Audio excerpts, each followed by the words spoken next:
Previously on The Coverup. From his position on the White House Coronavirus Task Force, Dr. Scott Atlas noticed that the government's response to COVID didn't seem to be about the science at all. Fauci, Birx, these people were career bureaucrats. They were not doctors. They never had a single scientific paper that they brought into any of the meetings. Rather than competent virologists or epidemiologists, the White House team was packed with national security and military personnel. I couldn't find anyone who admitted that they actually brought Birx in. So far, all the evidence is pointing to COVID being a product of research into biological warfare. Today, I'm going to find out how it all started.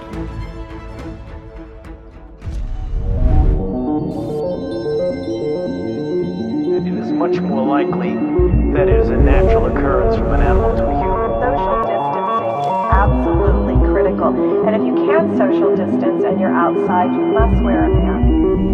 The NIH and NIAID categorically has not funded gain-of-function research to be conducted in the Wuhan Institute of Virology. But they're really criticizing science, because I represent science.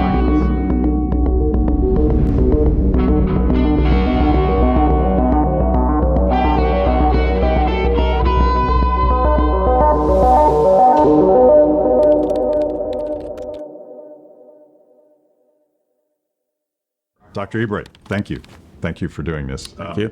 Let's start with sort of your intellectual history. You know, before gain of function, before 9/11, you tell me about your credentials and your research and the work that you do. So I'm trained as a molecular biologist. I have a PhD in microbiology and molecular genetics from Harvard University. I did additional training at the Institut Pasteur in biochemistry and biophysics. And then I opened my laboratory here at Rutgers University. When did you develop an interest in biosecurity and gain-of-function research? My recognition of changes in U.S. policy that I thought were unwise, deeply unwise, started in the fall and winter of 2001. Tower number 1, and that is the only building. It's exploding right now, Tommy. We're seeing Another. Two airplanes have crashed into the World Trade Center. Holy fuck!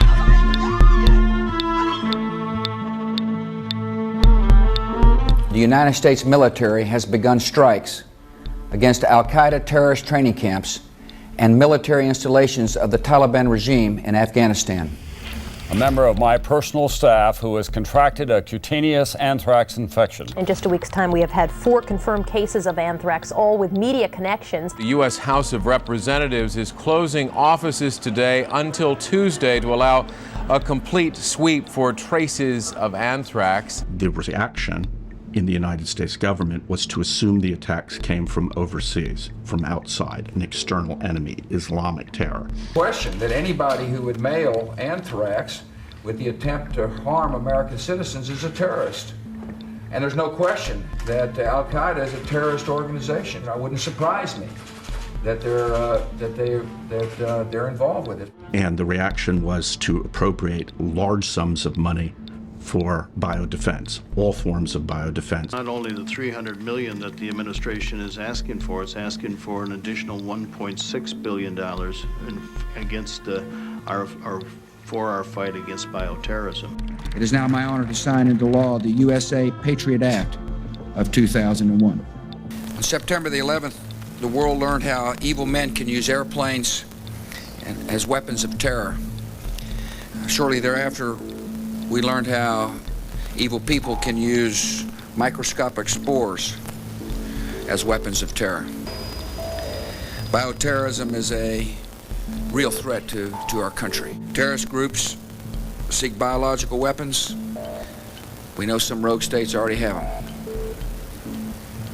It's important that we confront these real threats to our country and prepare for future emergencies. And this bill I'm signing today will help a lot in this essential effort. And it became apparent very quickly that most of the funding would be used to support research on biological weapons agents, the bacteria and viruses that can be used as biological weapons. And I became very concerned that massively increasing support for research on biological weapons agents, and thereby rapidly increasing the number of institutions and individuals with access to fully infectious, fully virulent biological weapons agents, and doing so without simultaneously increasing security, would increase the risk, not decrease the risk. Apparently, Dick Cheney, then vice president, had an interest in increasing research and development of protections in the context of bioterrorism, even before 9/11. The United States had had biodefense efforts since the end of World War II, had an active offensive biological weapons program starting after World War II. We began an offensive biological program with a modest research and development facility at Camp Detrick, which is now Fort Detrick, Maryland. By the end of the program, we had weaponized a total of 7 incapacitating or lethal human agents, including anthrax.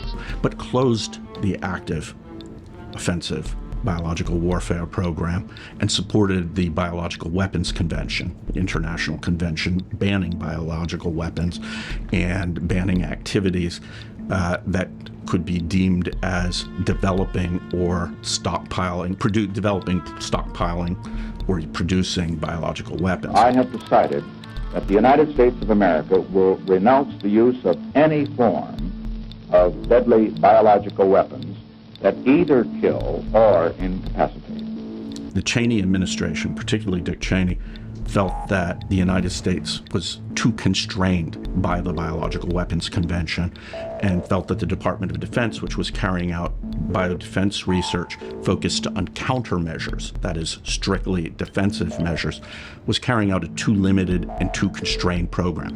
And even before 9/11 and the anthrax mailings, he was supporting voices within the Department of Defense that were calling for a more aggressive, more assertive biodefense program that would march right up to the red line set by the Biological Weapons Convention, arguably cross those red lines, but certainly test those red lines. 9/11 and the anthrax mailings provided an opportunity, provided an opening, provided a pretext to support a number of activities, and one of those activities was the expansion of biodefense efforts and the redirection of those efforts away from countermeasures and towards research on the biological weapons agents themselves. That's true. And Vice President Cheney exploited that. He used his office to first lobby the Department of Defense to be more assertive in its programs. And he became very concerned and listened to voices in the Department of Defense who were concerned and who believed that the Biological Weapons Convention Compliance Office in the Department of Defense was too conservative, that when a proposal was made to carry out research on enhancing a biological weapons agent, immediately the Compliance Office would say, can't do that, can't go there, it's a red line. And Cheney lobbied the Department of Defense to soften or weaken its compliance review. When that was unsuccessful, he sought for an agency outside the Department of Defense that would have the ability to carry out research on biological weapons agents and would not have and would not put in place a Biological Weapons Convention Compliance Office. Enter Anthony Fauci. And the entity that he found was the Department of Health and Human Services, the National Institutes of Health, the National Institute of Allergy and Infectious Diseases, headed by Anthony Fauci. None of those 3 nested organizations has a Biological Weapons Convention office. None had one at the time. None has one today. He was then able to redirect the program, expand it, and get it to be working on activities that, again, walk right up to the red line set in the Biological Weapons Convention and arguably cross them. And so that was my concern already in the fall of 2002, that, as I said, biological weapons agents, more access means more risk. When you have more institutions and more individuals with hands-on access to the materials, 2 risks increase. The first risk is the risk of a deliberate release. And the second risk is a risk of an accidental release. They go hand in hand. Both of them expand linearly as you increase the number of institutions and individuals with access. By the middle of 2002, it had already become clear that the anthrax mailings were an example of deliberate release by a worker at a U.S. biodefense research laboratory with authorized access to the agents. Federal investigators say the 2001 anthrax attacks case has been solved, even though the suspect committed suicide before he could be arrested. CBS News correspondent Bob Orr has the latest. The FBI case against Bruce Ivins is not airtight, but the circumstantial evidence makes a strong argument that the dead researcher had the means and the motive to be the killer behind the 2001 anthrax attacks. We have the person who committed those attacks, and we are confident that had this gone to trial, we would have proved him guilty beyond a reasonable doubt. A flask of anthrax spores recovered from Ivins' Fort Detrick office in 2004 is as close as the FBI could come to a smoking gun. In an affidavit written to justify searches of his home and lab, investigators charge Ivins was the custodian of a large flask of highly purified anthrax spores, genetically identical to the anthrax used in the attacks. And so it was an attack from within. And ironically, the response to that attack from within, a response that began almost 7 months before the source had been identified, was to increase the number of institutions like USAMRIID and the number of individuals like Ivins who had hands-on access to fully infectious biological weapons agents, and to do that with no material increase in oversight of safety and security. So a lot of money is flowing into the system, and bureaucrats spend money. An increase by a factor of 40 in funding means an increase by a factor of 40 in salaries, which means an increase by a factor of 40 in number of persons. And so we expanded 40 times the number of individuals who could carry out a deliberate release or inadvertently an accidental release. Maybe surreal today to have to remember that the New York Times at one point considered you an authoritative critic of gain-of-function research. Your arguments in that article are everything you've told me so far, but that this needed oversight. What was the reaction at the time? Science policy specialists, apart from the Johns Hopkins Center, were strongly supportive. Scientists, by and large, were unaware of this. The vast majority of scientists who did not work on biological weapons agents, so that means 99.99% of biomedical researchers, were not following the issues and unaware of the issues. In the political sector, there was no engagement. The political sector wanted to respond to 9/11 and the anthrax mailings. They knew they were responding by appropriating funds, and that was the extent of their interest. As matters progressed, particularly after the shift of biodefense research primarily from the Department of Defense to primarily the National Institute for Allergy and Infectious Diseases. By authorizing unprecedented funding and providing new capabilities, Project BioShield will help America purchase, develop, and deploy cutting-edge defenses against catastrophic attack. And after the refocusing of a large part of NIAID research towards biodefense, defined as research on biological weapons agents. Well, you have to look at preparedness at several standpoints. One is the preparedness to being able to thwart an attack. The other one is preparedness with regard to how you might respond. We at the National Institutes of Health and in the Department of Health and Human Services are responsible for how one can respond to attacks, for example, of bioterror. More researchers began to follow the question.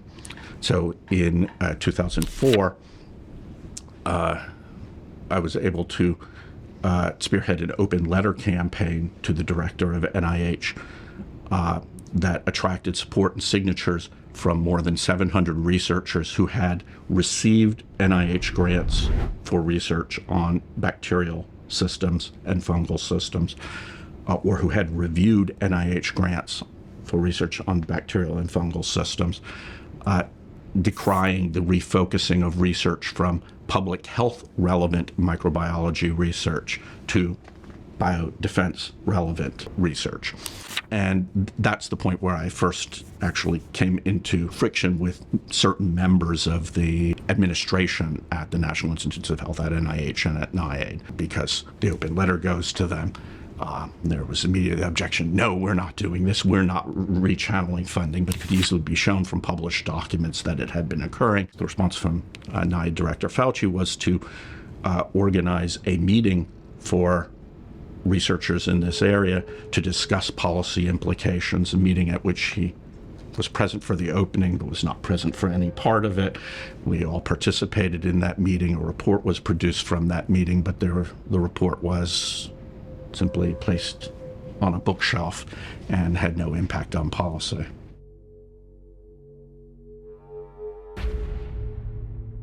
Anthony Fauci has, because of all this influx of cash and because of all the power and authority that he has, he at this point becomes the highest paid employee in the federal government. That's correct. Because of his willingness to take over responsibility for the largest component of biological weapons agents research and more generally for biodefense research in the U.S.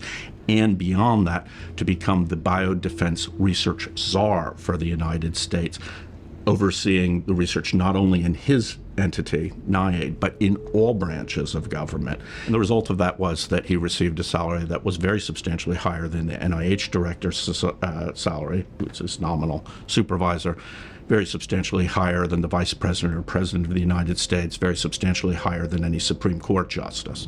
I'm imagining Dick Cheney or Dick Cheney's office reaching out to Anthony Fauci. He was asked. So he was asked by the vice president, is this something you can do? And he said yes. And it was made clear that it was not being simply a transfer of funds to be used for infectious diseases research. This was a transfer of funding that was designated and earmarked for biodefense, and not biodefense broadly speaking in terms of detection, monitoring, and countermeasures, but biodefense defined as research on fully infectious biological weapons agents. And the message then was communicated from the NIAID director, from Fauci, to the researchers, in many cases through one-on-one phone calls with research microbiologists having NIH funding, that they were to redirect their research to work on biological weapons agents. A researcher works on Legionella, the bacterium that causes Legionnaire's disease. Fauci would call them and say, that's nice, but you will do better to work on Francisella, a bacterium that has biodefense relevance, a biological weapons agent. A researcher works on Salmonella, a disease that causes gastrointestinal infections, has major health impact. Fauci calls and says, that's nice, but you really want to work on Francisella or on Bacillus anthracis. If you worked on the listed agents, the listed biological weapons agents, grant funding would become easy. If you did not, grant funding would become difficult.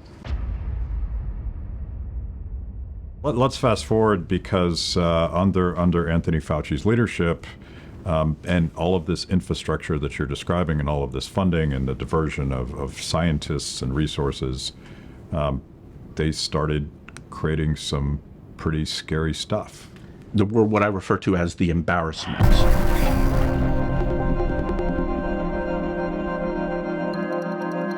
When these developments occurring in the science community came to light to the broader community, particularly to the media and the political sector, the first of the embarrassments was the recreation of the 1918 pandemic influenza virus, which occurred at the end of 2004, beginning of 2000. Spanish flu.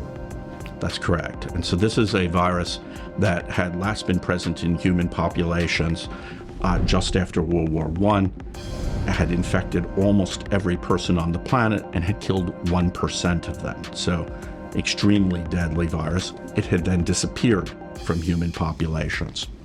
In 2004 or 2005, with NIH funding, this virus was reconstructed and recreated, delivering fully infectious particles, fully infectious virus of 1918 pandemic influenza virus.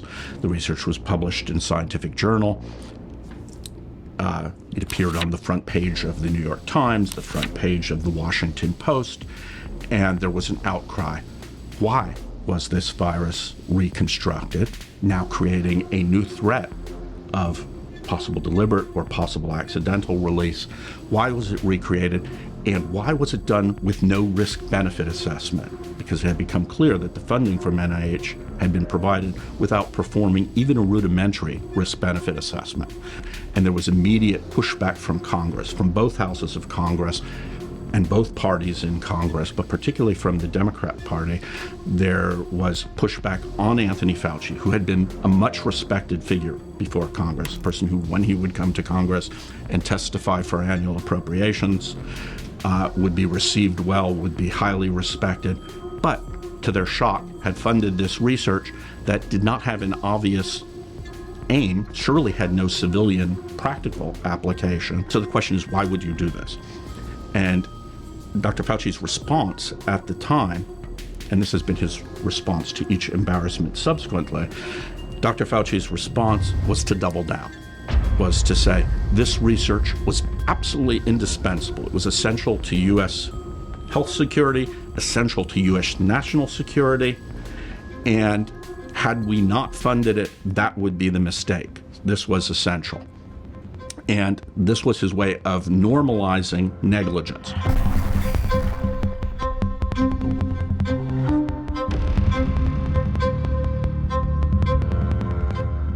The next major incident of that nature occurred in 2011. Two groups, both using NIH funding, one group at the University of Wisconsin-Madison and one group at Erasmus University in the Netherlands, but both with U.S. funding, started with avian influenza H5N1. This is the bird flu that currently is infecting cattle and numerous other mammal species in the United States and being monitored closely for pandemic risk. This is a virus that rarely infects humans, but when it does infect humans, has a case fatality rate that, at least in 2011, was believed to be as high as 60 to 70%. End of the world type stuff. Were it able to acquire the ability to infect humans and transmit human to human. These two research groups both engineered avian influenza H5N1 to make it readily transmissible in mammals by aerosol droplets, by respiratory aerosol droplets. Both groups reported their results. Both groups' results appear on the front page of the New York Times and the Washington Post, again with questions, why is this research being performed? It has zero civilian applications. It is not research that could be used or has been used to produce a vaccine or therapeutic. It contributes in no way to the development of any vaccine or therapeutic. The question is, why then perform research that creates a virus that now sits on two continents, and were it to be released by a malcontent or a disturbed person in a lab, as with Bruce Ivins and the anthrax mailings, or to be released accidentally, could cause a pandemic. Same reaction. Congress is shocked, and they're particularly shocked because it seems that they have just been through the same discussion a short time ago. Why, they asked NIAID Director Dr. Fauci, why again are you funding such research? And why are you doing it without a risk-benefit assessment? You said you would put risk-benefit assessment in place. His response was the same. He doubled down, said this research is essential. Had I not funded it, that would be the problem.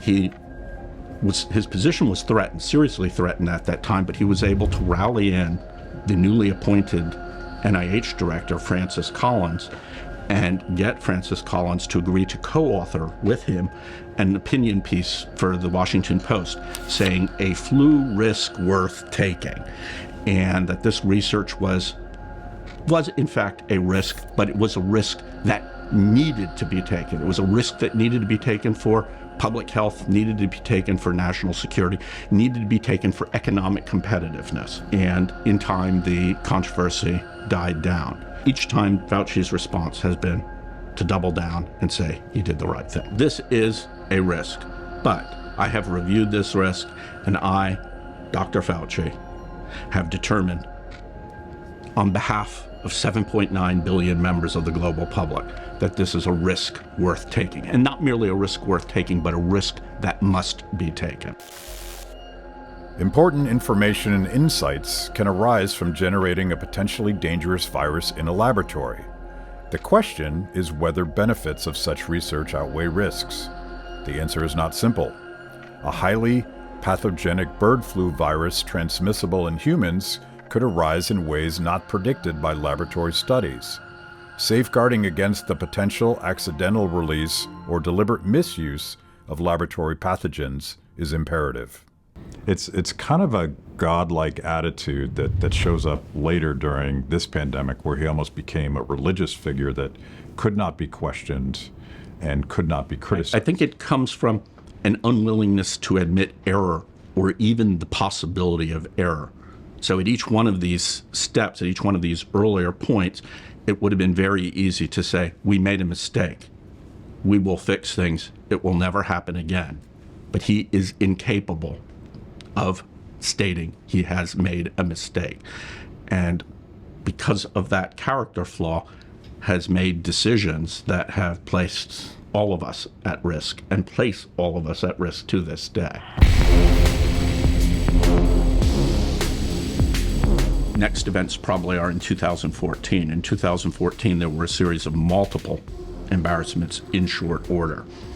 The first of these occurred at the CDC, in the CDC laboratories in Atlanta, Georgia, and it involved exposing a large number of CDC research staff to fully infectious anthrax spores.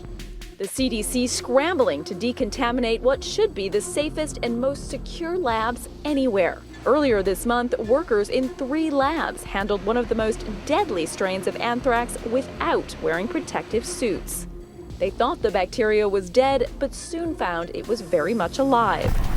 Almost immediately after that, there was a second incident, a second embarrassment at the CDC laboratories. This one involved avian influenza H5N1, again, the bird flu that's currently infecting mammals, multiple mammal species throughout the United States.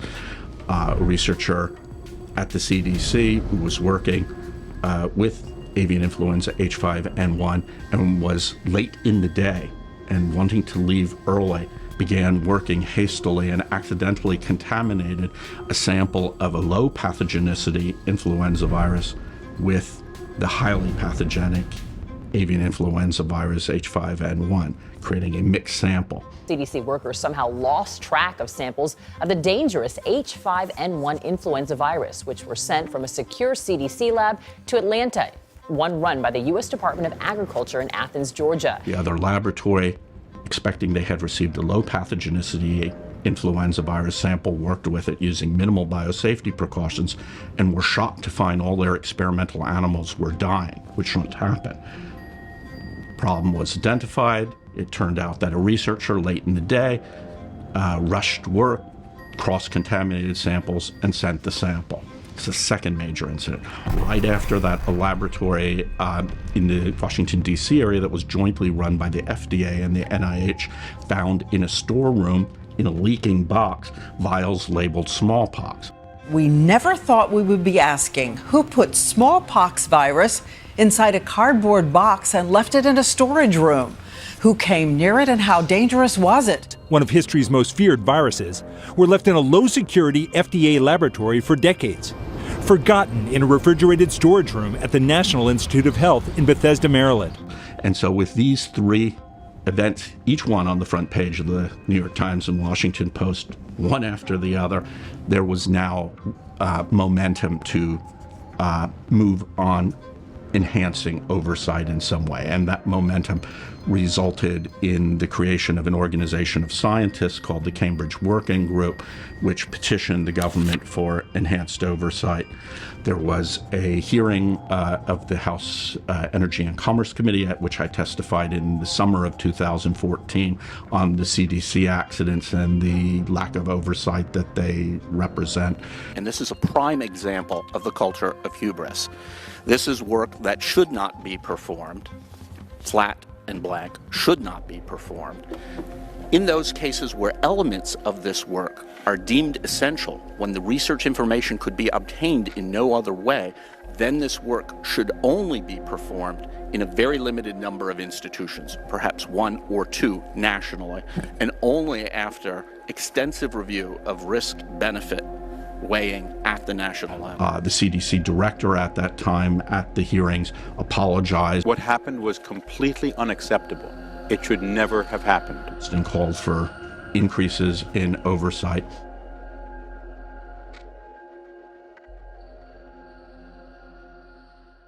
And so the Obama administration in October of 2014 called for a moratorium on federal funding of that research. The policy applied to influenza viruses, MERS viruses, and SARS viruses. So 3 potential pandemic pathogens. And it covered any research that could be reasonably anticipated to increase the transmissibility or the pathogenicity, the virulence of an influenza virus, a MERS virus, or a SARS virus, and called for the funding to cease. In light of recent concerns regarding biosafety and biosecurity, effective immediately, the U.S. government will pause new funding for gain-of-function research on influenza, MERS, or SARS viruses. When this was announced, the NIH, the National Institutes of Health, stated that they had done a portfolio review and they had identified 18 projects that were covered by the pause, and sent letters, cease and desist letters, to the research organizations carrying out those projects saying that research should be paused. But it existed primarily on paper.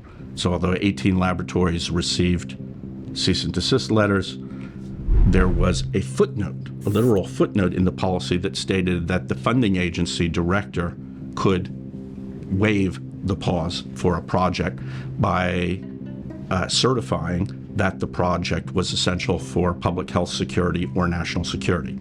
And the then National Institutes of Health director, Francis Collin, issued that certification for 9 of the 18 projects within 2 months of the beginning of the pause. So half the covered projects were exempted. But the failings go deeper. Most of the projects, not merely some, but most of the projects that the NIH was then funding that were covered by the pause were not on the list of projects that NIH provided from its portfolio review as projects that were subject to the pause. So numerous additional projects, perhaps a dozen additional projects, including the project on engineering SARS viruses at Wuhan Institute of Virology that likely caused the COVID-19 pandemic, numerous projects never were paused at all. And they were never paused because the NIH director and the NIAID director failed to identify them as covered projects. And so the pause continued to the end of 2017. The new framework was announced. It came into effect in January of 2018, and it was called the HHS P3CO framework for potential pandemic pathogen care and oversight. The new policy covered any potential pandemic pathogen for which there was a reasonable anticipation of an increase in transmissibility or virulence. There was, on paper, now a policy that said for any potential pandemic pathogen, if the research is reasonably anticipated to increase transmissibility or virulence, there must be a risk-benefit assessment. The risk-benefit assessment was spelled out. The committee would review the perceived risks, would review the perceived benefits, would demonstrate that the risks are outweighed by the benefits, or would forbid funding. And all of this would be independent of the funding agencies. And this looked good. And for those of us who had advocated for this, we supported it, but we commented on the secrecy of the system. All of the reviews would be non-transparent under the policy. Even the membership of the committee, the star chamber that would review the projects, would be confidential. So it would be a completely confidential process, but better than none. Unfortunately, it didn't happen. So the P3CO policy came into existence on paper, but it was not operationalized. To this day, only 3 research projects were reviewed. And 2 of those 3 research projects were projects that had been carried over from the pause and thus were grandfathered into review. One additional project that was moved to the committee from the funding agencies early in 2018 that was reviewed, and then the policy became completely non-operational. It became non-operational because the funding agency heads, that means Francis Collins at NIH and Anthony Fauci at NIAID realized that if they don't forward a project to the committee for review, no review occurs. And therefore, each year they funded on the order of 1 to 2 to 3 dozen projects that required review unequivocally under the terms of the policy, but they never flagged them, they never forwarded them, the reviews never occurred. And so we were back to just where we were in 2004 and 2005 with 1918 influenza virus, in 2011 and 2012 with the H5N1 virus, where no risk-benefit review is occurring because the individuals involved have convinced themselves that they must normalize their failure, their negligent failure to have performed risk-benefit review previously.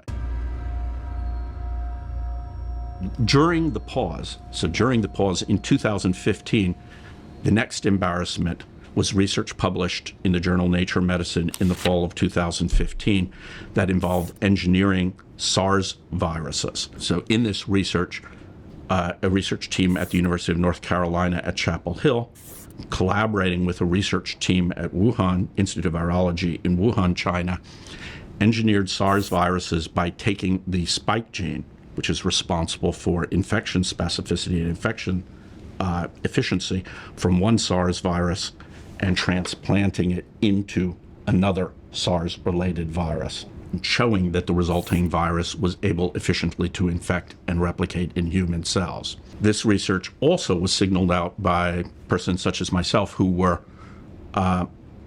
concerned about gain-of-function research on potential pandemic pathogens as extremely high-risk research, and research that was surprising, particularly in the context of the pause where funding for precisely this category of research nominally, ostensibly, was not occurring. The project being carried out jointly was identified as the research project, most likely to trigger a pandemic of all research projects then being carried out in the world. What was your reaction when you first discovered in January, February of 2020 that there was this new emerging pandemic, SARS-CoV-2? So I learned on January 3rd of 2020. So January 3rd of 2020, I was informed that the outbreak of respiratory disease, of severe respiratory distress, pneumonia-like disorders in Wuhan, China, had been linked to a coronavirus that was a SARS-like coronavirus, but not a previously known SARS-like coronavirus. On hearing that, I immediately knew, as all informed persons at that time immediately knew, that there was a possibility this virus had entered humans through laboratory research in Wuhan. It would be impossible not to think back to 2015 and the discussions after that, in which precisely the project being carried out with the Wuhan Institute of Virology on engineered SARS-related coronaviruses had been identified as the project most likely to trigger a pandemic. This was clear to me immediately. I'm sure it was clear immediately to anyone who had been following the discussion.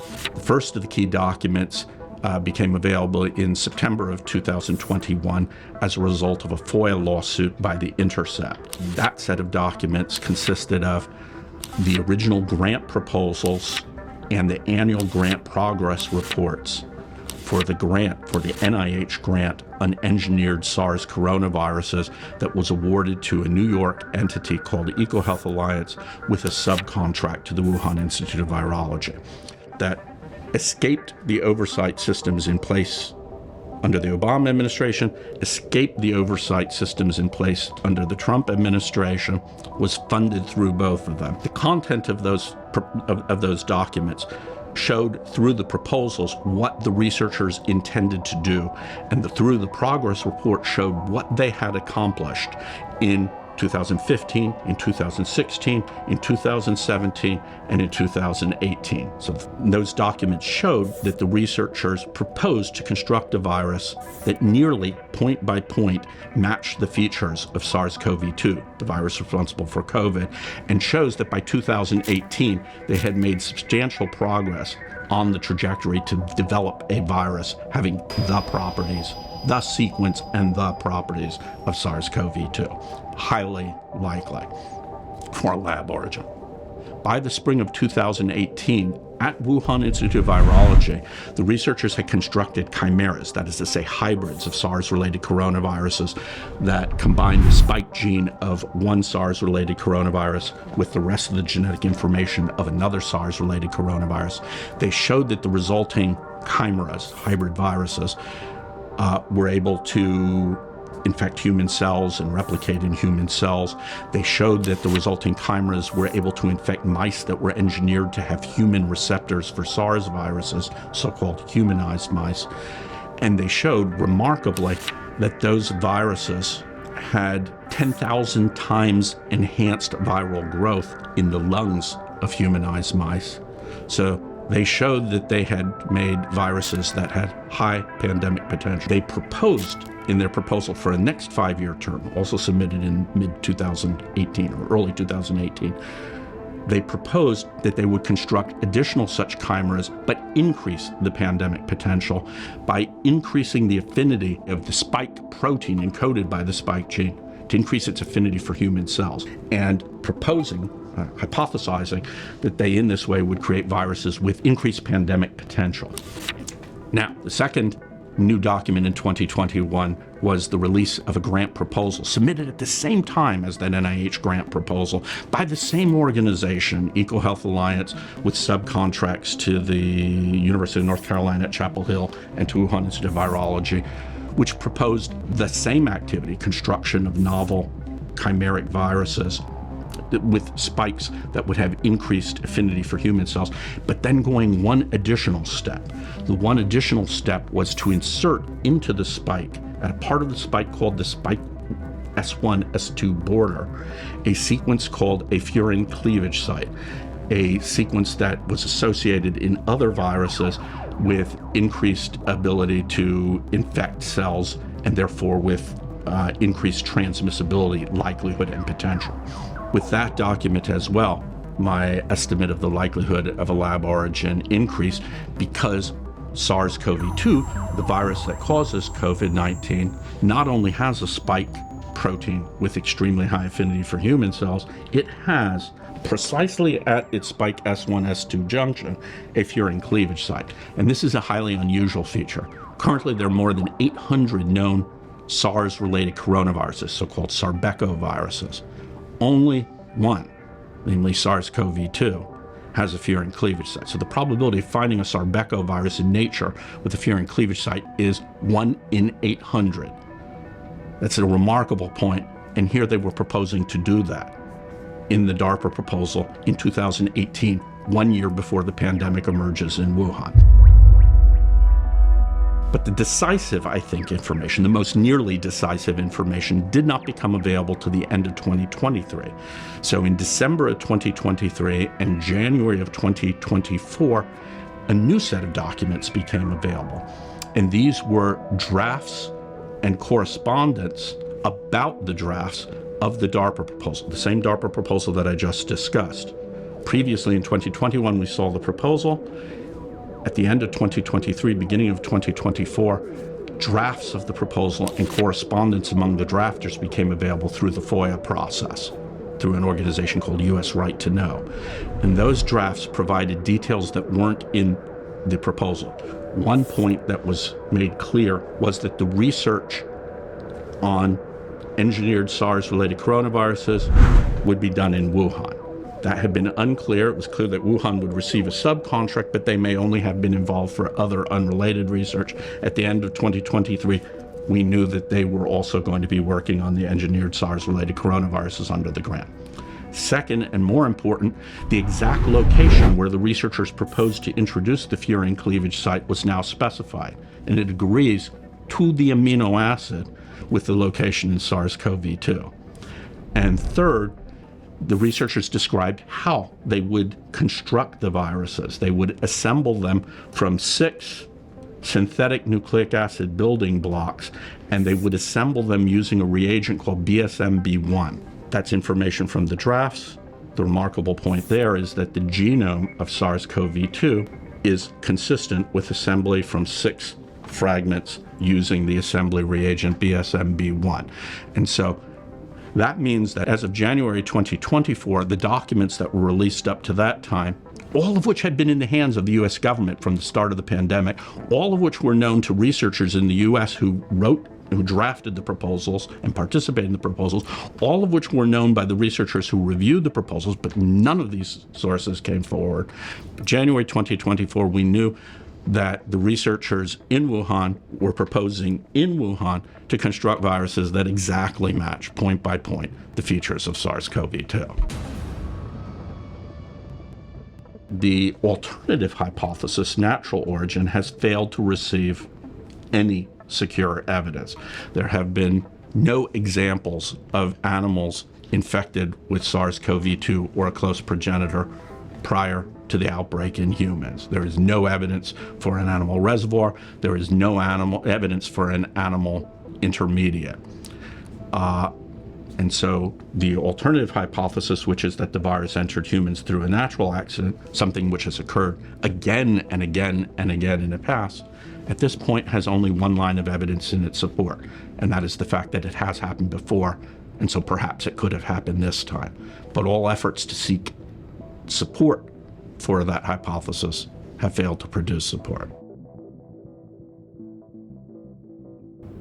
Does this huge influx of government investment in bioweapons agent research, did it make us safer?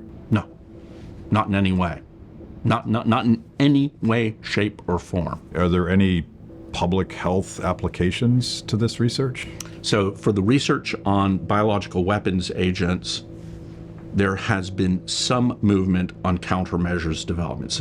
But in every case, that countermeasure development could have occurred without access to the infectious biological weapons agent. I'm going to put my economist hat back on and wonder if, but for government funding of bioterrorism agents, would the private sector have done this kind of thing? Absolutely not. No, not at all. No, again, as I mentioned, the work has no civilian practical applications. It is not used for, does not contribute to, it cannot even be theoretically used for the development of a vaccine or a therapeutic. Its only applications are in identification and development of biological weapons agents. And there is no market for that in the private sector. This research would never be performed by the private sector. Could our worst enemies create the kind of research that we have funded in this country? Yes, yes, they could. And which is why the fact that for 2 decades, the United States government has normalized this research and has provided research funding for this category of research, not only within the borders of the United States, but in a host of other countries, both allied and otherwise, is a serious mistake. And serious mistake is an understatement, is a disastrous policy decision. And that's a policy decision that was driven by Francis Collins and Anthony Fauci. Can you explain why, if we're so worried about our worst enemies getting their hands on this sort of research, we would put it in Wuhan, China? This is research that should not have been performed, should not have been normalized, especially should not have been normalized with U.S. funding, and most especially should never have been moved to nations other than the United States, allied or otherwise. There is no rationale for it having been done. This is simply part of the unique pathology of Francis Collins and Anthony Fauci.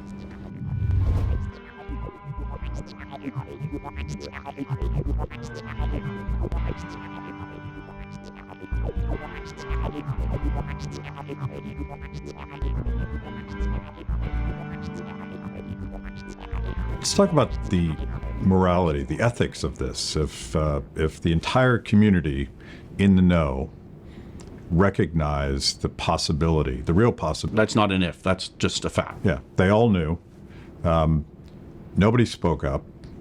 Francis Collins and Anthony Fauci are actively squashing any sort of dissent from the official narrative But knowing the origins of COVID would have direct implications on the public health response, potentially saving countless lives just by understanding what actually happened.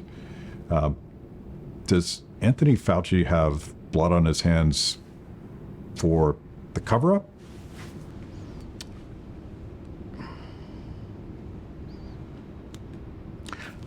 I prefer not to answer that question. Things that I can say with as sure as I am sitting here is that Francis Collins and Anthony Fauci repeatedly and flagrantly violated the U.S. policies that were put in place to protect the public from lab-generated pandemics. They did so knowingly and willfully.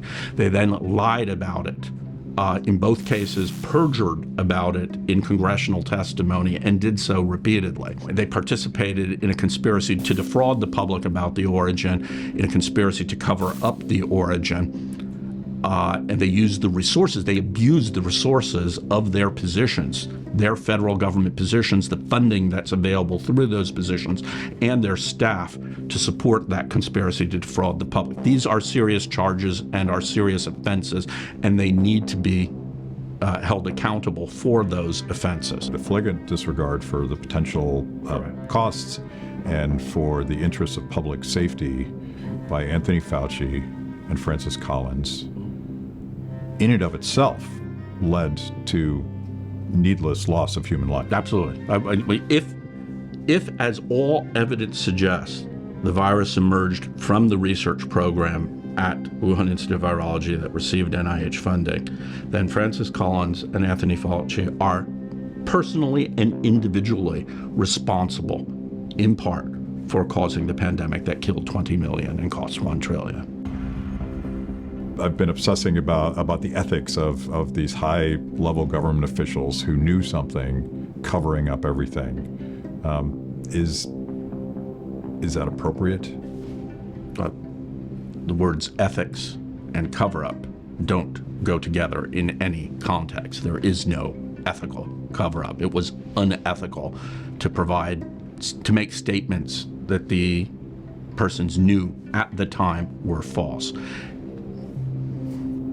What does accountability look like for these two public officials? So accountability for conspiracy to defraud, fraud, abuse of federal funds, and perjury, these are felony offenses. Accountability includes criminal prosecution, which has not happened. It's unclear whether it will happen, but the fact that it has not happened and remains unclear whether it will happen sets a very bad precedent moving forward. You just described endless and fairly exotic attempts by government bureaucrats to avoid any sort of limits on their behavior, on this wildly dangerous research. I would even call it sort of mad science experiments. And every step of the way, they found a loophole, they found a workaround, they just ignored it. So you testified recently in 2024 that in favor of a legislative fix. Explain what that is. Okay, so for many areas of science, there is oversight of scientific ethics and of scientific risks that has force of law. This is true for work with vertebrate animals. Any research in the United States or with U.S. funding overseas on vertebrate animals requires strict review, and that review is mandatory, and violations are criminal offenses. So this is regulation with force of law. The same is true for research with human subjects. We're all familiar with institutional review boards that review research with human subjects. Those are regulations with force of law. Remarkably, for the area of scientific research that has the greatest potential impact, truly existential impact, that's to say research with potential pandemic pathogens, there are no regulations on safety with force of law other than regulations for the smallpox virus and regulations for a list of a subset of other viruses that require the research institution to have a safety plan to review it and sign it. But the content of that plan is entirely up to the institution, not part of the regulation. There are no specific regulations that define what biosafety measures must be used for any pathogen other than smallpox virus. There are no regulations that define biosecurity other than for smallpox virus and a small set of additional viruses. And there are no regulations whatsoever that define or constrain research on genetically enhancing potential pandemic pathogens. It is crucially important for the people of this nation, for the people of this planet, that change, that moving forward there needs to be oversight of biosafety, biosecurity, and biorisk management that has force of law, and therefore that can't be ignored by an agency head who disagrees or by a researcher who doesn't care. You spent the last 2 decades sort of accidentally getting involved and then getting passionately involved and fighting every step of the way, warning against exactly the sort of catastrophe that we've seen happen. Are you optimistic that we can rein in this wild, mad science, bureaucratic, run amok kind of process, or are they just going to keep doing it? No, I am. There is, as a direct result of COVID-19 pandemic that everyone experienced, there is now a public interest in moving forward with preventing a next lab-generated pandemic, a public interest that didn't exist before. Everyone now knows what a pandemic is. Everyone knows now what effect it has on their families, on their communities, on their nations. No one wants to see another one in their lifetime, and surely no one wants to see another one in the next 5 years. That is a change. That public interest in preventing a next lab-generated pandemic, together with the political movement in the political sector that potentially drives, I think will bring about the long overdue change, the long needed and long overdue and now urgent change of enhancing our oversight, putting in place legislation, driving regulation with force of law to ensure that research with no civilian practical applications and existential risk simply isn't performed, simply isn't funded. On the other hand, during those 2 decades, the amount of such research and the scope of such research and the technical means to carry out that research have advanced, making the problem even more urgent than it was at the start of the period. Today, there are perhaps 2, perhaps 3, perhaps 4 dozen laboratories receiving U.S. government funding to genetically engineer potential pandemic pathogens for increased transmissibility and or increased virulence. The tools to do that engineering are more advanced than they were a decade ago or surely 2 decades ago. The numbers of persons involved are larger. The ability to publish and the ability to have that work deemed useful and important by the community of virologists is greater than it was before. So the problem, its scope and its range is much bigger now than it was 2 decades ago. So the urgency of action is much greater. But I think for the first time, on the positive side, there is movement in the public and in the political sector to do something about it. Given the amount of negligence and corruption we've seen, it's no wonder that those responsible for creating the COVID-19 virus want to cover their tracks. But attempts to silence scientists like Dr. Ebright were only the beginning. I'm going to talk to Matt Kibbe, the independent journalist whose investigations into the Twitter files showed just how far the Biden administration was willing to go to censor anything that threatened their narrative. Next time on The Coverup.